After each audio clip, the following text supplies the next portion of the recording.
ওঠো ওঠো ওঠো রোজাদার, সেহরির হলো সময়, খোলো খোলো দ্বার। বাতাস ডাকে তোমায়, ডেকে যায় তারকারা, আসমানে আছে যত আলোকিত ফেরেশতারা।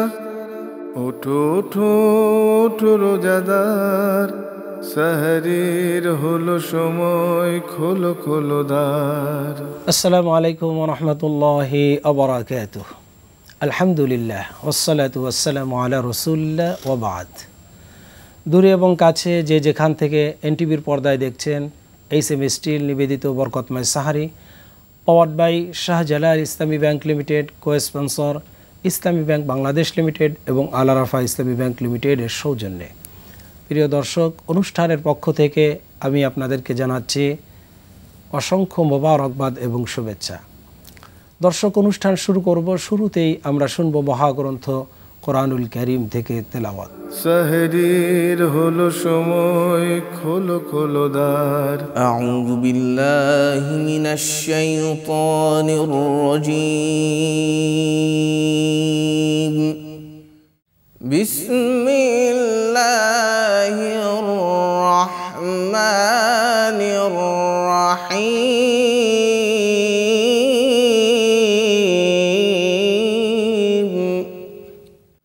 ওয়া'লামু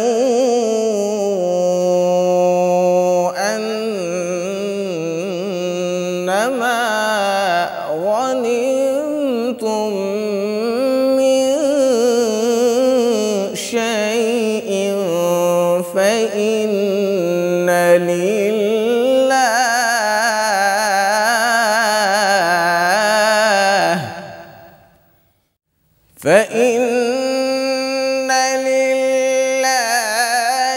খুমুসাহু ওয়া লিররাসূলি ওয়া লিযিল কুরবা ওয়াল ইয়াতামা ওয়াল মাসাকিনি ওয়া বানিস সাবিল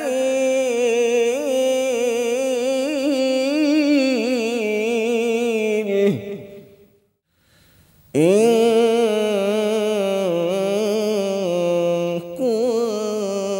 কুনতুম আমানতুম বিল্লাহ ইন কুনতুম আমানতুম বিল্লাহ ওয়া মা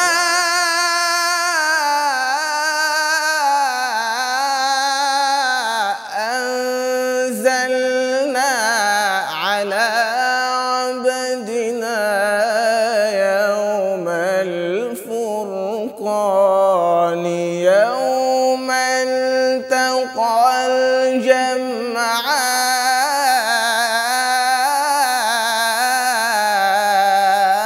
الجمعان إن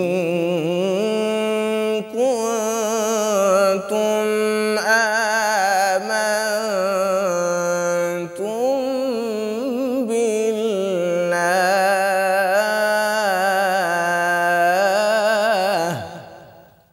وما أنزلنا على عبدنا يوم الفرقان يوم التقى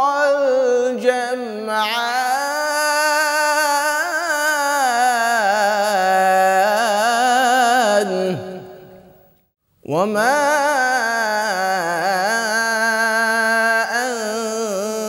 أنزلنا على عبدنا يوم الفرقان يوم التقى الجمعان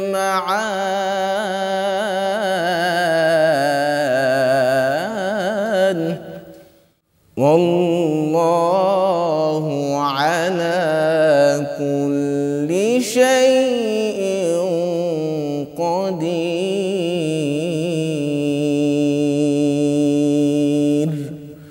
صدق الله العظيم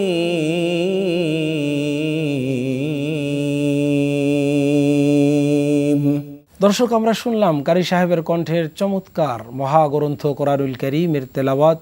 এ পর্যায়ে আমরা শুনব কোরআনুল কারীমের তাফসীর। সাহরির হলো সময়, খোলো খোলো দ্বার। আসসালামু আলাইকুম রহমতুল্লাহি আবরকাতুহু। কাছে এবং দূরে বিশ্বজুড়ে যে যেখান থেকে আমাদেরকে দেখছেন, আপনাদের সকলকে স্বাগত জানাচ্ছি আপনাদের প্রিয় চ্যানেল এনটিভি কর্তৃক আয়োজিত বরকতময় সাহরি অনুষ্ঠানে। আজকের এই অনুষ্ঠানে আমরা পবিত্র কোরআনুল কারীমের 10ম পারার বিভিন্ন বিষয় নিয়ে আলোচনা করব। প্রথমেই থাকছে একটি বিষয়, সেটি হলো এই সূরাতু আনফালের শেষের দিকে একটি আয়াত রয়েছে।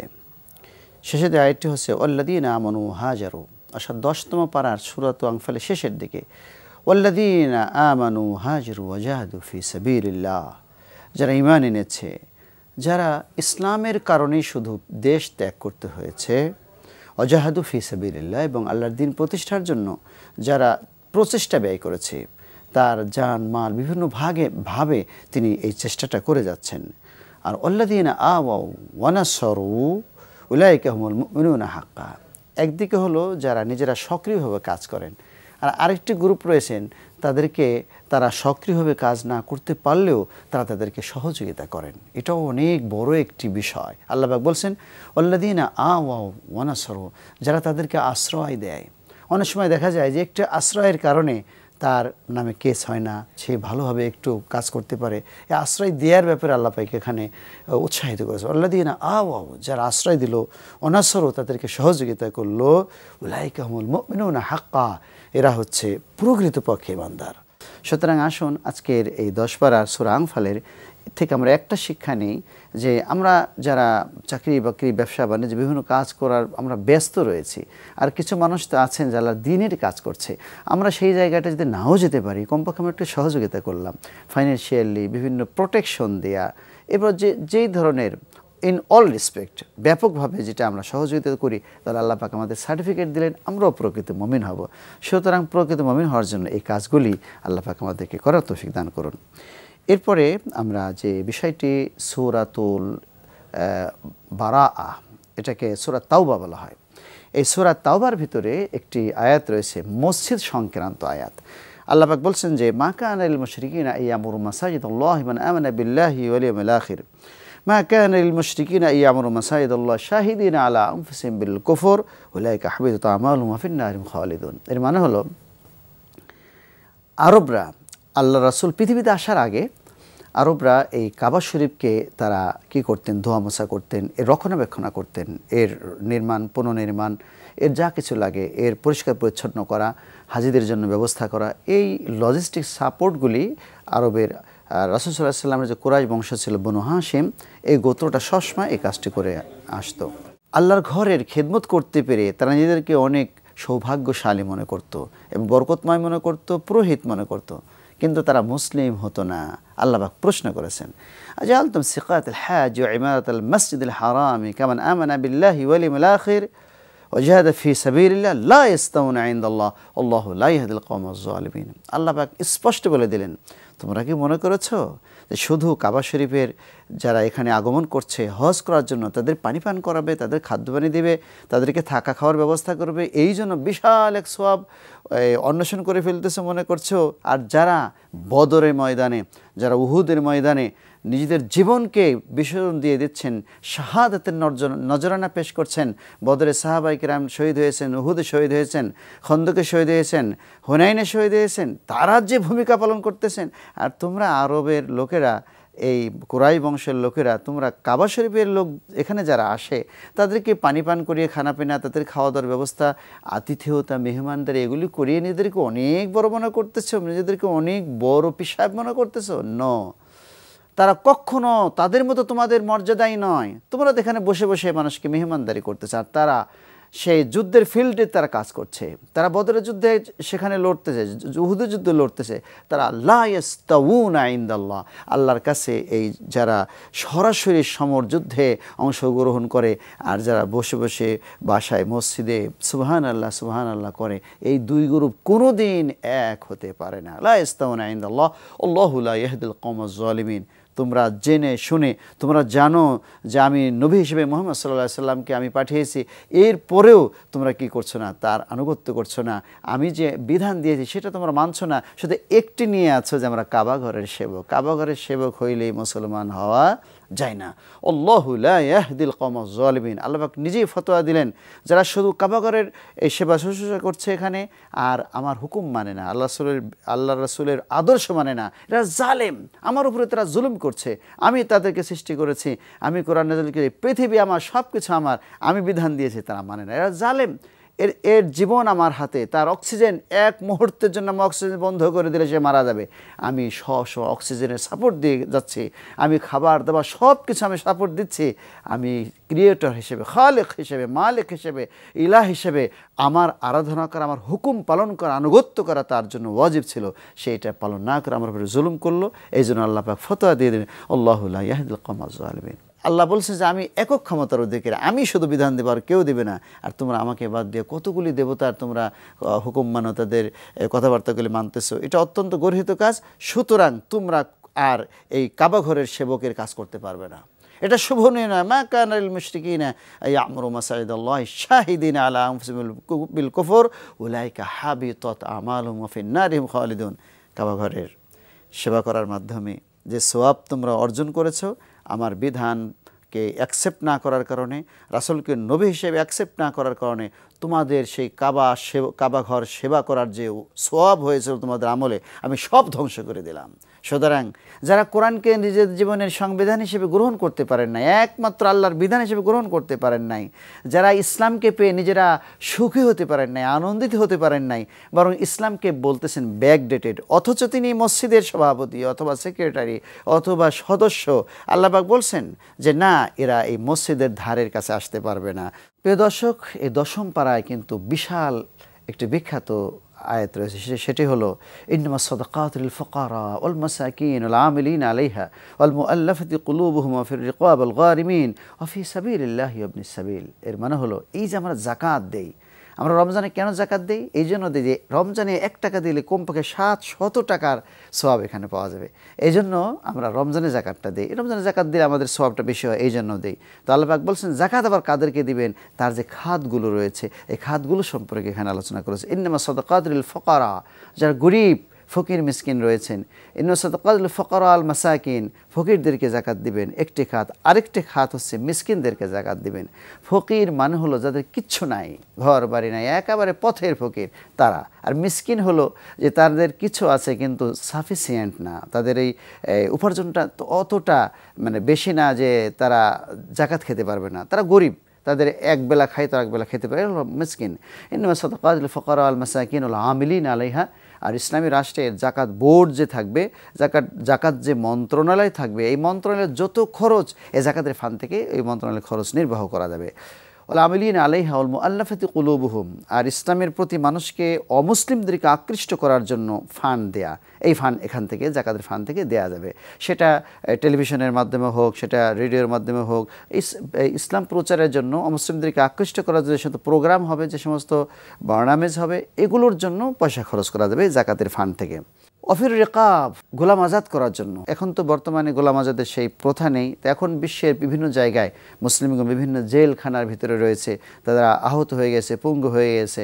তো এদের সেবা শুশ্রূষা বা তাদেরকে ছাড়িয়ে আনার জন্য যদি টাকা পয়সা লাগে, ওই জায়গাটায় ওলামায়ে কেরাম বলেছেন যেহেতু ওই জায়গাটা এখন স্টপ হয়ে গেছে, কারণ এইটা জাকাতের টাকা দিয়ে এই কাজটাও করা যাবে। আল গারিমিনা আলাইহা, এবং আল গারিমিনা ইন্নামাস সাদাকাতু লিল ফুকারা আল মাসাকিন আল আমিলিনা আলাইহা ওয়াল মুআল্লাফাতি কুলুবুহুম ওয়া ফির রিকাব আল গারিমিন ওয়া ফি সাবিলিল্লাহি ওয়া ইবনিস সাবিল। আরেকটি খাত হচ্ছে আল্লাহর দ্বীন প্রতিষ্ঠার ক্ষেত্রে এদের দ্বীন প্রতিষ্ঠার জন্য যা কিছু প্রয়োজন জাকাতের ফান্ড থেকে কিন্তু সেই জায়গায় টাকাটা দেয়া যাবে। একেবারে সর্বশেষ যে খাতটি রয়েছে সেটি হলো একেবারে নিঃস্ব পথিক যেই পথিক নিঃস্ব হয়ে গেছে, তার কাছে কিচ্ছু নেই, এই লোকটাকে তার বাড়ি পর্যন্ত পৌঁছানোর জন্য যদি আপনি তাকে কিছু পাথেয় দেন, কিছু পয়সা, কিছু বাস বা খরচ, যে আপনি বাসা পর্যন্ত পৌঁছতে পারবেন, এই জায়গাটা আপনি জাকাত দিতে পারবেন। এবং এই জাকাত আল্লাহ পাক বলেছেন, আল্লাহ হাবিব বলেছেন, তুখাজ মিন আগনিয়াহিম ফাতুরাদ্দু আলা ফুকারাইহিম, ধনীদের কাছ থেকে জাকাত সরকারি দায়িত্বে এটা উঠানো হবে। যেভাবে ট্যাক্স সরকার ওঠায় এনবিআর এর মাধ্যমে, ওইভাবে তারা কি করবে, ট্যাক্সের মতো করে জাকাত সরকারিভাবে উঠিয়ে সরকার এই সারা পৃথিবী বাংলাদেশে বা যার যার দেশে তারা একটা লিস্ট করবেন কারা কারা জাকাতের উপযোগী আছে, তাদেরকে এইভাবে জাকাতটা দিবেন যে একবার দেওয়ার পর তাকে একেবারে কমপ্লিট করে দিবেন, তার যাতে তার জীবনে কোনো দিন মাথাটা নিচু না করা লাগে, কারো জাকাত আর খেতে না হয়, সেইভাবে কী করবেন, জাকাতটা পয়সার পরিমাণটা ওইভাবে দেবেন। যার যে ক্যাপাবিলিটি, যার স্কিল যে ধরনের, দক্ষতা যে ধরনের, তাকে সেই ধরনের লজিস্টিক সাপোর্ট দিয়ে তাকে একেবারে সমৃদ্ধ করে দিতে হবে, যে এই লোকটা জীবনে যাতে আর তাকে আর জাকাত না খেতে হয়। অনেকে আছেন দর্জি রয়েছেন, অনেক গ্রামের অনেকে গরু পালন করেন, তাকে আপনি 10টা গরু কিনে দেন, 10টা গরু কিনে দিলে হয়তো আমাদের লাগবে 10 লক্ষ বা 12 লক্ষ টাকা, এবং একটা ঘর বানানোর ব্যবস্থা করে দেন, সুন্দর করে তার সে যেটা করতে পারে একটা ব্যবস্থা করে দিলে এই লোকটা আর জীবনে জাকাত খাইতে হবে না। উনি আগামী বছর ওনার যে ইনকামটা আসবে উনি নিজেই জাকাত দিতে পারবেন। এই জন্য আমরা একটা লুঙ্গি, একটা এগুলো দিচ্ছি, একটা শাড়ি দিচ্ছি, এই যেগুলো দিচ্ছি, এবং এই একটা লুঙ্গি শাড়ি আনতে গিয়ে এই আমরা নিউজের মাধ্যমে জানতে পেরেছি যে কয়েকজন লোক পায়ে পিষ্ট হয়ে সেখানে শেষ হয়ে গেছে। নাউজুবিল্লাহ মিন যালিক। প্রিয় দর্শক, ইসলামে এই জাকাত ব্যবস্থা কেন, যে যদি আপনি ওই যে আমরা এই রমজানের অন্য একটা আলোচনায় বলেছিলাম যে ওয়ালাউ আন্না আহলুল কুরআন আমানু ওয়াত্তাকু লাফাতাহনা আলাইহিম বারাকাতিম মিনাস সামাই ওয়াল আরদ, মানুষ যদি প্রকৃতপক্ষে ঈমানদার হয়ে যায়, মানুষ যদি প্রকৃতপক্ষে মুত্তাকি হয়ে যায়, তাহলে আল্লাহ পাক তাদেরকে ধনে জনে সব কিছু একেবারে সমৃদ্ধ করে দেবেন। সমৃদ্ধ করতে হলে আল্লাহর হুকুম পালন করতে হবে, তখন আর মানুষ গরিব থাকবে না, মানুষ জাকাত দিবে। আল্লাহর রাসূলকে জাকাত দিতে নির্দেশ দেওয়া হয়েছে, সাহাবায়ে কেরাম জাকাত দিতেন। জাকাত কারা দেয়? যারা ধনবান, ধনাঢ্যশালী।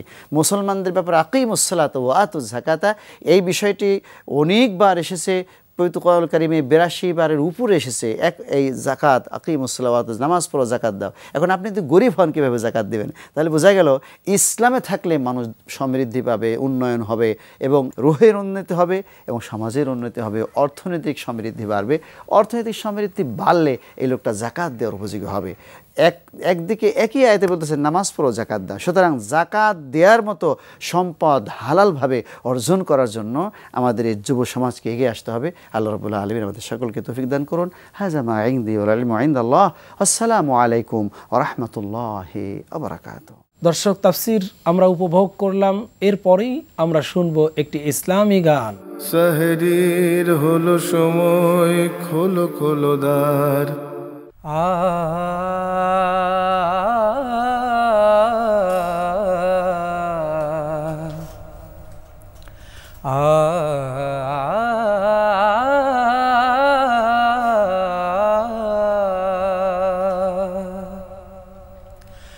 আমার কণ্ঠের গান যেন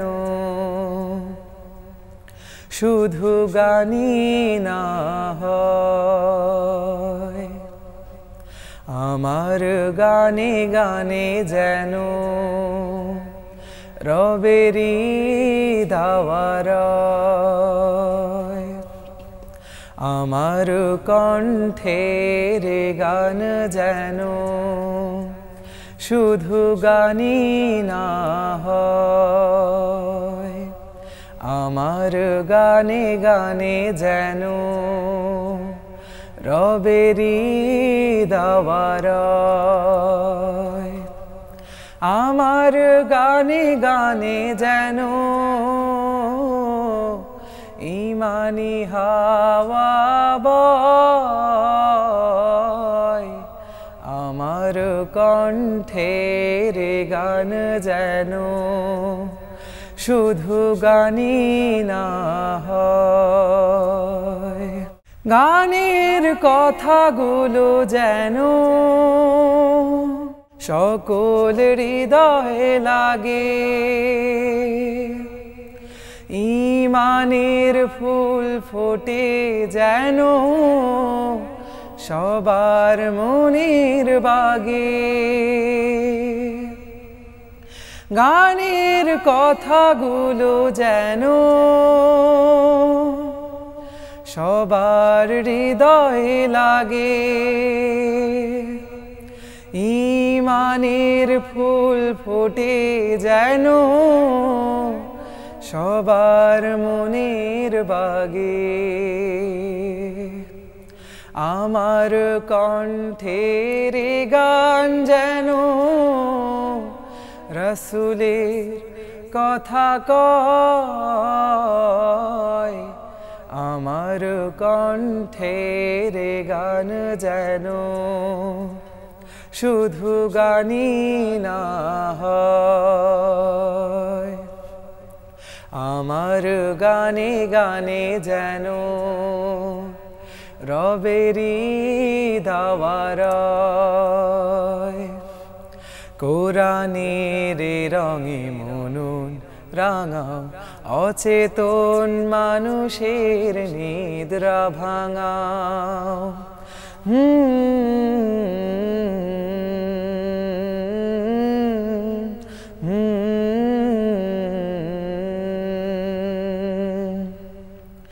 আমার গানে বলি তোমায়, বেছে নিও সে পথ, যে পথেরই সাথী ছিল ওমর আলী হযরত। আমার গানে বলি তোমায়, বেছে নিও সে পথ, যে পথেরই সাথী ছিল ওমর আলী হযরত। হেরার আলোয় যাদের হৃদয় হয়েছে আলোময়, আমার কণ্ঠের গান যেন শুধু গানই না হয়, আমার গানে গানে যেন রবেরি দাওয়ারায়। আমার গানে গানে যেন ঈমানি হাওয়া বয়, আমার কণ্ঠের গান যেন শুধু গানই না হয়, আমার কণ্ঠের গান যেন শুধু গানই না হয়। ওঠো ওঠো ওঠো রোজাদার, সাহরির হলো সময়, খোলো খোলো দ্বার। প্রিয় দর্শক, এখন আপনাদের জন্য রয়েছে বিষয়ভিত্তিক আলোচনা। আর আজকে যে আলোচনাটি আমরা নির্ধারণ করেছি তা হচ্ছে উত্তম চরিত্র সাফল্যের চাবিকাঠি। অত্যন্ত গুরুত্বপূর্ণ একটি বিষয়। এই বিষয় নিয়ে আলোচনা করার জন্য আমরা দুইজন সম্মানিত আলেমে দ্বীনকে আমাদের স্টুডিওতে নিমন্ত্রণ করেছি। আসুন আমাদের মেহমানদ্বয়ের সাথে আপনাদেরকে প্রথমেই পরিচয় করিয়ে নিচ্ছি। আমার ডান দিক থেকে রয়েছেন বিশিষ্ট ইসলামী চিন্তাবিদ জনাব মাওলানা মুফতি হাফেজ শরীফ আহমদুল্লাহ খতিব, মুন্সি জামে মসজিদ, সাইনবোর্ড, ঢাকা। আসসালামু আলাইকুম ওয়া রাহমাতুল্লাহি ওয়া বারাকাতুহু। এরপর রয়েছেন একজন বিশিষ্ট ইসলামী চিন্তাবিদ নবীন আলেমে দ্বীন জনাব মাওলানা আব্দুল আলিম। আসসালামু আলাইকুম রহমতুল্লাহি তাআলা ওয়া বারাকাতুহু। দর্শক, উত্তম চরিত্র ছাড়া মানুষের চরিত্র বলতে কিছুই বোঝায় না। চরিত্রের মাধ্যমেই মানুষ উন্নতির শিওরে উঠে যায়, চরিত্রের মাধ্যমেই কিয়ামতের দিন সফলতা আসবে। কারণ নবী করিম সাল্লাল্লাহু আলাইহি ওয়াসাল্লাম বলেছেন, মিজানের পাল্লায় উত্তম চরিত্রের চাইতে ভারী আর কোনো জিনিস নাই। আসুন এই বিষয়ের উপর আমরা আলোচনা শুনবো আমাদের মেহমানদের কাছ থেকে। সর্বপ্রথম আমি মাওলানা শরীফ আহমদুল্লাহ সাহেবের কাছে জানতে চাই যে উত্তম চরিত্র, সবচাইতে উত্তম চরিত্র ছিলেন আমাদের নবী করিম সাল্লাল্লাহু আলাইহি ওয়াসাল্লাম। আমরা মুসলমান, আমাদেরকেও উত্তম চরিত্র অবলম্বন করার জন্য তাকে মডেল করতে হবে। অতএব উত্তম চরিত্রের যে গুণাবলী এবং উত্তম চরিত্রের যে মর্যাদা, উত্তম চরিত্রের যে কল্যাণকর দিক, যেটি আপনি দর্শকদের জন্য উপস্থাপন করেন। জাযাকাল্লাহ। সম্মানিত উপস্থাপক, ইন্নাল হামদুলিল্লাহ ওয়াসসালাতু ওয়াসসালামু আলা রাসূলিল্লাহ, আম্মা বা'দ। আল্লাহ সুবহানাহু ওয়া তাআলা উত্তম চরিত্র বিষয়ে বলতেছেন, লাকাদ কানা লাকুম ফি রাসূলিল্লাহি উসওয়াতুন হাসানাহ। আর রাসূল সাল্লাল্লাহু আলাইহি সাল্লামের যে চরিত্র বলতেছেন, ইন্নাকা লাআলা খুলুকিন আযীম, যে আপনি মহান চরিত্রের অধিকারী। দেখেন, মানুষের এলেম সম্পর্কে আল্লাহ তাআলা বলতেছেন, ওমা উতীতুম মিনাল ইলমি ইল্লা কলিলা, যে অল্প একটু এলেম আল্লাহ তাআলা দিয়েছেন। আর নবীর চরিত্র বিষয়ে বলতেছেন, ইন্নাকা লাআলা খুলুকিন আযীম, মহান চরিত্র। তো আল্লাহ তাআলা বলেন, লাকাদ কানা লাকুম ফি রাসূলিল্লাহি উসওয়াতুন হাসানাহ। তো রাসূল সাল্লাল্লাহু আলাইহি সাল্লামের জীবনের প্রতিটা ক্ষেত্রেই আমাদেরকে অনুসরণ করতে হবে। তা আল্লাহ রাসূল সাল্লাল্লাহু আলাইহি সাল্লামের যে উত্তম চরিত্র আমাদেরকে শিক্ষা দিয়েছেন। দেখেন যে আল্লাহ রাসূল সাল্লাল্লাহু আলাইহি সাল্লাম যেটা বললেন, যে কারো স্ত্রী যদি সাক্ষী দেয় যে তার স্বামী সঠিক এবং উত্তম চরিত্রের অধিকারী, তাহলে সেটাই অ্যাকসেপ্টেবল। তো একজন মানুষের চরিত্র ভালো কি মন্দ এটা বাহির থেকে বোঝা সম্ভব না। এটা শুধুমাত্র ঘরে ঢোকার পরে তার সন্তানেরা, তার বাচ্চা, তার স্ত্রী বলতে পারবে যে সে আসলে লোকগুলি পড়তে পারবে, হ্যাঁ, সব সময় যাদের সাথে চলাফেরা হয় তারা বলতে পারবে যে আসলে সে কি উত্তম চরিত্রের নাকি। দেখেন আল্লাহ রাসূল সাল্লাল্লাহু আলাইহি সাল্লাম, যে আমরা কাজের মহিলাদের সাথে বা কাজের ছেলেদের সাথে, বুয়াদের সাথে বা নিজের অধীনস্থদের সাথে কি ব্যবহার করি, কতটুকু দুর্ব্যবহার করি মনে করি নিজের প্রভুত্ব কায়েম করার জন্য। আল্লাহ রাসূল সাল্লাল্লাহু আলাইহি সাল্লামের 10 বছরের খাদেম, সে বলতেছে যে আল্লাহ রাসূল সাল্লাল্লাহু আলাইহি সাল্লাম আমাকে কোনোদিন বলেন নাই যে আনাস তুমি এটা কেন করলা না, অথবা এইভাবে কেন হ্যাঁ করলেন। এইভাবে কেন করো নাই, এটা বলেন নাই। তো আল্লাহ রাসূল সাল্লাল্লাহু আলাইহি সাল্লাম উত্তম চরিত্রের, মানে রাসূল সাল্লাল্লাহু আলাইহি সাল্লামের চরিত্র যদি আমরা আলোচনা করি এবং সেখান থেকে যদি আমরা শিক্ষা নিতে চাই, মানে সকল ক্ষেত্রেই তিনি ক্ষেত্রে উত্তম চরিত্র। অন্য একটা হাদিসে এসেছে যে তুমি তোমার অধীনস্থকে দিনে 70 বার ক্ষমা করো। এখন আমরা তো একটা ভুল করলেই তো চোখ রাঙ্গানি দিয়ে মানে অবস্থা খারাপ করে ফেলি, অথচ আল্লাহ রাসূল সাল্লাল্লাহু আলাইহি ওয়াসাল্লাম বলেন যে তুমি দিনে 70 বার তাকে ক্ষমা করে দিবি, 70টা ভুল হলে তারপরে তুমি তাকে ধরো, এইরকম অবস্থা। এই উত্তম চরিত্র, এই কারণেই যে অনেকেই পাশ্চাত্যবিদরা বলতেছিল যে তরবারির জোরে ইসলাম কায়েম হয়েছে, যে না, এটা প্রমাণিত ইসলাম তার উত্তম আদর্শে প্রতিষ্ঠিত হয়েছে। জি, আপনার কাছে আমরা আবারও আসবো। আমরা যাচ্ছি মাওলানা আব্দুল আলিম সাহেবের কাছে, যে উত্তম চরিত্র সফলতার চাবিকাঠি, সফলতার মানদণ্ড। এই উত্তম চরিত্র বলতে কোন চরিত্র বোঝায়? চরিত্র তো অনেক রকম আছে, কিন্তু এই উত্তম চরিত্র কোনটা? আলহামদুলিল্লাহ হামদাশ শাকিরিন ওয়া নু'মিনু বিহিল মুকিনিন ওয়া নুকিররু বিল ওয়াহদানিয়্যাতিহি করারাস সাদিকিন ওয়া নাশহাদু আল্লা ইলাহা ইল্লাল্লাহু ওয়া রাব্বুল আলামিন। সম্মানিত উপস্থাপক, খুব সুন্দর জীবন ঘনিষ্ঠ একটি প্রশ্ন করেছেন, যেটা আমাদের জন্ম থেকে বর্তমান সমাজের প্রেক্ষাপটে চরিত্র খুব গুরুত্বপূর্ণ একটি বিষয়। চরিত্র অবক্ষয়ের কারণেই সমাজে অনেক আমরা নৈতিক অবক্ষয় দেখতে পাচ্ছি। যদি আমরা চরিত্র সম্পর্কে পবিত্র কোরআনুল হাকিমের কাছে দ্বারস্থ হই, তখন পবিত্র কোরআনুল কারীম থেকে সূরা আরাফ 199 নম্বর আয়াত তার জবাব দিয়ে বলে, খুযুল আফওয়া ওয়া'মুর বিল উরুফ ওয়া'রিদ আনিল জাহিলিন। আল্লাহ রাব্বুল আলামিন চরিত্র সম্পর্কে এখানে রসুলকে 3টি নির্দেশ দিয়েছেন। যে প্রথম হচ্ছে খুযুল আফওয়া, অর্থাৎ তাদেরকে ক্ষমা করো, অথবা বলছে যে বিনয়ী হন তাদের প্রতি। 2 নম্বর নির্দেশ দিয়েছেন যে বিল উরুফ, তাদেরকে আপনার সৎ কাজের আদেশ দিন। আর 3 নম্বর বলছে জাহেলদের থেকে, মূর্খদের থেকে, যাদের ভিতর ধর্মীয় জ্ঞান নাই, কোরআন সুন্নাহর জ্ঞান নাই, তাদের কাছ থেকে নিজেকে বিরত রাখেন। তো আমাদের সমাজে এরপর সহিহ মুসলিমে, যদি আমরা সহিহ মুসলিম শরীফে আল্লাহ রসুল এখানে ব্যাখ্যা করেছেন যে উত্তম চরিত্র জিনিস কি, আসলে উত্তম চরিত্র বলতে আমরা কি বুঝি। আল্লাহ রসুল বলেন উত্তম চরিত্র হচ্ছে সুন্দর ব্যবহার, মানুষের সাথে সুন্দর আচরণ করা, সুন্দরভাবে কথা বলা, সুন্দর ব্যবহার দিয়ে তাকে মুগ্ধ করা, এইটি হচ্ছে উত্তম চরিত্র। অর্থাৎ আমরা একজন মানুষের সাথে যখন কথা বলি, উঠা বসা করি, তার সাথে একই অফিসে, একই অন্য হাদিসে আসছে আকমালুল মুমিনিনা আহসানুকুম আখলাকা। জি, তো সেখানে পরিপূর্ণ ঈমানই হচ্ছে উত্তম চরিত্র। রাসূল আকরাম সাল্লাল্লাহু আলাইহি সাল্লাম অন্য হাদিসে বলেছেন যে যে ব্যক্তি তার চারিত্রিক মাধুর্যতার অভাবের কারণে মানুষ তাকে ভালোবাসবে না, এবং কিয়ামতের ময়দানে ওই ব্যক্তি আমার থেকেও অনেক দূরে থাকবে।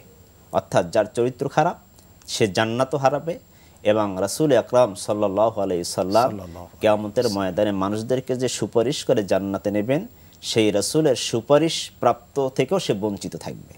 তাহলে চরিত্র হচ্ছে আমাদের জীবনে অমূল্য সম্পদ। সূরা কালামের ভিতরেও আমার আলোচক বলেছেন যে আল্লাহর নবীকে উত্তম চরিত্র তাকে উত্তম চরিত্র দিয়ে সৃষ্টি করা হয়েছে। মুফাসসির কিরাম বলেন, যদি পবিত্র কোরআনুল কারীম অর্থাৎ রাসূলকে আম্মাজান আয়েশা সিদ্দিকা রাদিয়াল্লাহু তাআলা আনহার কাছে প্রশ্ন করা হয়েছিল যে, হে আম্মাজান, আল্লাহর রাসূলের চরিত্র সম্পর্কে আমাদেরকে কিছু নসিহত করবেন? আম্মাজান আয়েশা সিদ্দিকা বললেন, আফা তাকরাউনাল কোরআন, তোমরা কি কোরআন পড়ো না? আলিফ লাম থেকে নাস পর্যন্ত যা রাসূলের চরিত্র কানা খুলুকুহুল জি কুরআন। রাসূল আকরাম সাল্লাল্লাহু আলাইহি সাল্লাম মুফাসসির কিরাম বলেছেন যে হুজুরের প্রতি যদি মুজিজা অর্থাৎ তার যে আল্লাহ তাআলা তাকে মুজিজা দেওয়ার যে ক্ষমতা দিয়েছেন, এই মুজিজা যদি আল্লাহ তাআলা মানুষদেরকে ইসলামের পথে আহ্বান করার জন্য রসুলকে নাও দিতেন, শুধু রসুলের যে উত্তম চরিত্র ছিল এটা দিয়েই মানুষকে ঈমানে আনার সর্বোত্তম পন্থা হয়ে যেত। এটা তো একটা প্রমাণও, কারণ যখন কোরআন আসে নাই, মুজিজা তো শুরু হলো কোরআন আসার পরে, নবুয়তের পর থেকে। নবুয়তের আগে 40টি বছরের ভিতরে রসুলের এই চরিত্রের কারণেই তো আল আমিন, আস সাদিক, কাফেররাই উপাধি দিয়েছে। এই উত্তম চরিত্র অর্থাৎ যার চরিত্র ভালো, সে ঘরের স্ত্রীর কাছে ভালো, পরিবারের কাছে ভালো, সমাজের কাছে ভালো, রাষ্ট্রের কাছে ভালো।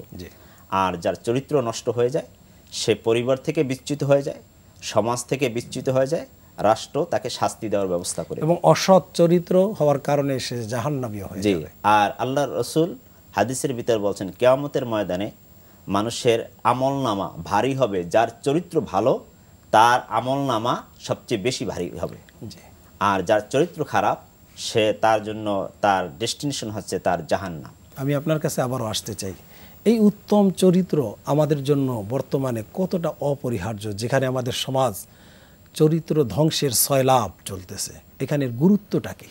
জাযাকাল্লাহ। দেখেন, ইংরেজিতে একটা প্রবাদ বাক্য আছে যে আপনি যদি টাকা পয়সা হারান, কিছুই হারান নাই, character lost, everything lost. So যখন আমরা ক্যারেক্টার মানে চরিত্র হারিয়ে ফেলবো, তখন মানুষের কাছে বিশ্বাসযোগ্যতা থাকবে না, বিশ্ববাসীর কাছে বিশ্বাসযোগ্যতা থাকবে না, এবং সে জীবনে কোথাও সে দাঁড়াইতে পারবে না। যেমন আমরা ওই যে রাখালের গল্প জানি যে বাঘ আসছে বলছে, তারপরে যখন সত্যি সত্যি বাঘ আসছে তখন আর কেউ বিশ্বাস করে নাই, এটা তার ক্যারেক্টার লস্ট।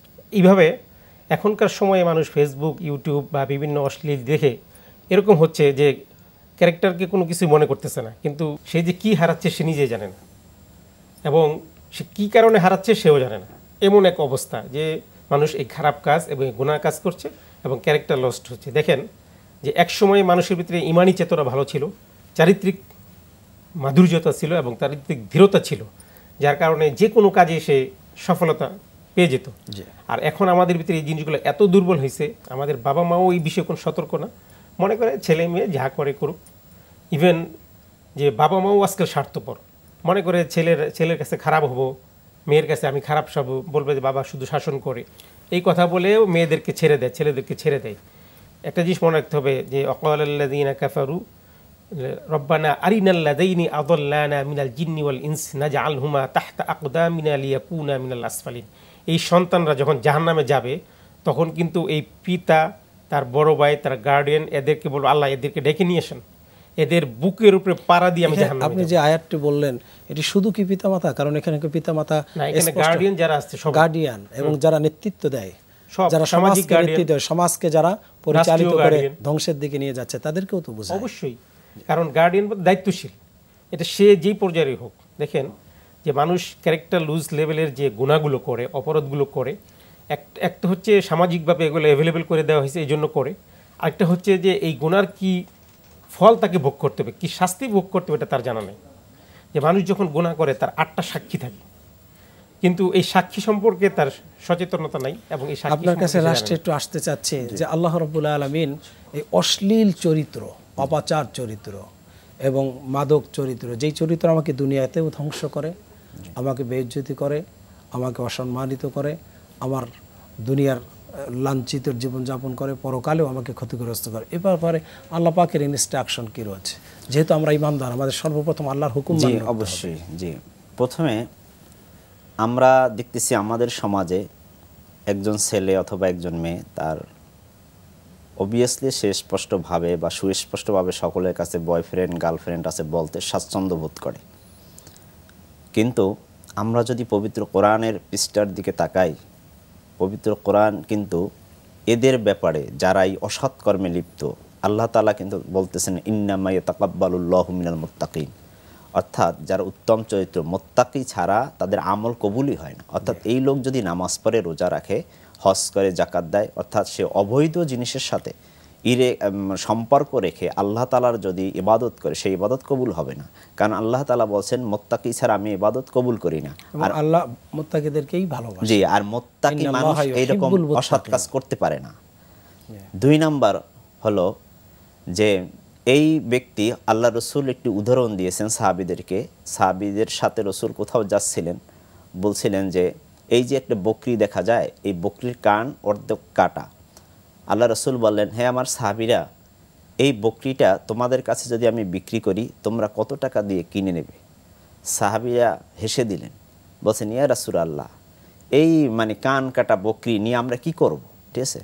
আল্লাহ রসুল তখন সাহাবীদেরকে বললেন, দেখো আমি হাসার জন্য বলি নাই, আমি বলেছি যে এই কান কাটা বকরি যেমন তোমাদের কাছে তুচ্ছর বিষয়, এই দুনিয়ার জীবনে যারা দুনিয়াকে প্রাধান্য দিছে, অর্থাৎ আখিরাতকে ভুলে দুনিয়ার চরিত্রকে, দুনিয়ায় খাও মাও ইত্যাদিকে ধরা পড়ার জন্য ধরাশয়ের জীবনে নিজের আখলাক মনে যা চায় তাই কি প্রাধান্য দিয়েছে, বলছেন আল্লাহ তাআলার কাছে এই কান কাটা বকরিটা যেমন তোমাদের কাছে কিছুটা হইলেও মূল্য আছে, এই জন্য যেটা জবাই দিয়ে তোমরা গোস্ত খেতে পারবা, কিন্তু এর চেয়েও নিকৃষ্ট হচ্ছে এই দুনিয়ার জীবন। আপনাদের দুজনকে অসংখ্য ধন্যবাদ। আপনার লাস্টের উদাহরণ দিয়ে আমরা শেষ করছি। প্রিয় দর্শক, বিষয় ছিল উত্তম চরিত্র সফলতার চাবিকাঠি।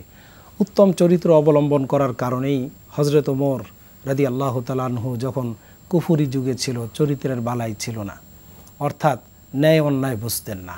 রসুলকে হত্যা করতে আসছেন, এটা যে কত বড় অন্যায় এটা তার ভিতরে বুঝ ছিল না, জ্ঞান ছিল না। কিন্তু যখনই উত্তম চরিত্রের ছোঁয়া পেলেন, রসুলের চরিত্রের ছোঁয়া পেলেন, কোরআনের ছোঁয়া পেলেন, তিনি এমন পর্যায়ে চলে গেলেন, রসুল বললেন আমার পরে যদি আর কেউ নবী হতো, এই নবুয়তের ধারা যদি অব্যাহত থাকতো, লাকানা ওমর, হযরত ওমর নবী হয়ে যেতেন। উত্তম চরিত্র মানুষকে কোথায় নিয়ে যায়? রসুল করিম সাল্লাল্লাহু আলাইহি সাল্লামের কৃতদাস হযরতে বেলালের মর্যাদা কোথায় চলে গিয়েছেন? রসুল করিম সাল্লাল্লাহু আলাইহি সাল্লাম বেরাজে যে হযরতে বেলালের পায়ের ধ্বনি শুনতে পেয়েছেন। সুতরাং উত্তম চরিত্রের অসংখ্য নমুনা আমাদের ইসলামের মধ্যে, নবী রসুলদের মধ্যে রয়েছেন। আমরা সেই চরিত্র অবলম্বন করলে দুনিয়াতেও যেমন সাকসেস হব, পরকালে নাজাতের একমাত্র চাবিকাঠি হচ্ছে উত্তম চরিত্র।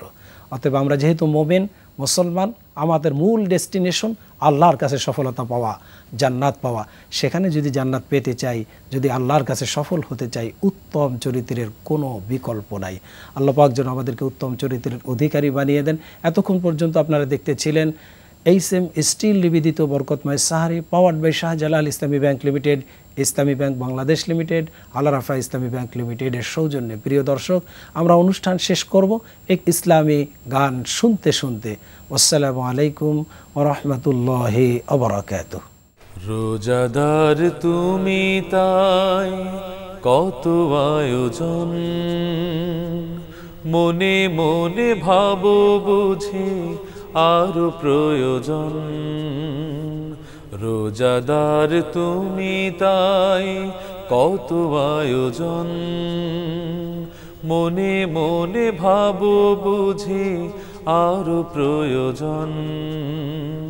নিয়েছো কি খোঁজ তুমি প্রতিবেশী যার, কি দিয়ে হবে আজ তার ইফতার? পারো যদি করো তরে প্রিয় কিছু দান, খুশি হয়ে প্রভু তবে দেবে রায়ান। রোজাদার তুমি তাই কত আয়োজন, মনে মনে ভাবো বুঝি আরো প্রয়োজন। রোজাদার মুখে তবু মিথ্যের ভুল, হিংসার অগ্নিটা মনে দেয় দুল। অন্যের হক মেরে করেছো সবার, জুলুমের হাতটাও থামেনি এবার। এই রোজা রোজা নয় শুধু উপবাস, রোজা সে তো ত্যাগার সংযমের চাষ।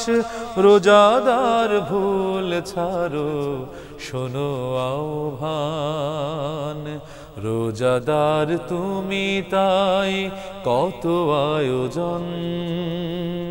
মনে মনে ভাবো বুঝি আরো প্রয়োজন, রোজাদার তুমি তাই কত আয়োজন। মনে মনে ভাবো বুঝি আরো প্রয়োজন। রোজাদার সদা রেখো প্রভুকে স্মরণ, তাকওয়াটা যেন হয় খুব অর্জন। হিংসা অহমিকা যাক বহুদূর, হৃদয়টা ঘিরে থাক কোরআনের নূর। সিয়ামার কিয়ামে নির্ভীক আগুন, রোজা হলো মুমিনের প্রাণের ফাগুন। মন হতে বাজে যদি সত্য আজান, রোজাদার তুমি তাই কত আয়োজন।